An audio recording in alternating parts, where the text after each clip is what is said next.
नाज़रीन किराम, अस्सलामु अलैकुम वरहमतुल्लाहि वबरकातुह। मदरसा रहमानिया के साबिक सदर ने मदरसा बोर्ड से फ़ीस कम करने का क्या मुतालबा। बिहार मदरसा बोर्ड के मुतालिक बहुत ही अहम खबर है दोस्तों।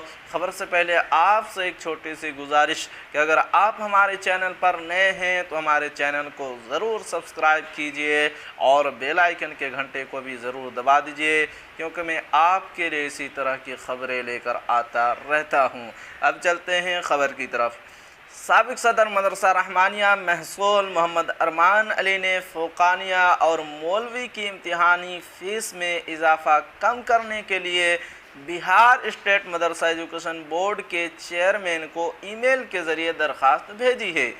अरमान अली ने दरख्वास्त में बताया कि बिहार के मदारिस में तालीम हासिल करने वाले ज़्यादातर तालिब इल्म कमज़ोर तबके से आते हैं, जिनके घर वाले मजदूरी करके सिर्फ़ एक या दो बार अपने ख़ानदान का पेट पाल सकते हैं और कुछ तलबा यतीम भी हैं।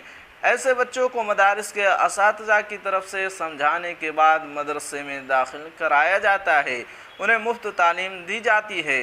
इस साल 2023 में मदरसा बोर्ड ने मनमानी तौर पर फ़ौक़ानिया और मौलवी इम्तिहानी फ़ीस में 300 रुपये का इजाफ़ा किया है। हर साल की तरह इस साल भी रजिस्ट्रेशन के बाद फ़ीसों में नाकाबिले बर्दाश्त इजाफ़ा किया, जबकि फ़ीस में इजाफ़े का ऐलान रजिस्ट्रेशन के वक्त ही होना चाहिए था। हर साल बढ़ती फ़ीसों की वजह से मदरसे में तलबा की तादाद भी तेज़ी से कम हो रही है। इस पर संजीदगी से गौर करते हुए बिला ताख़ीर फ़ीस कम करने की दरख्वास्त की है।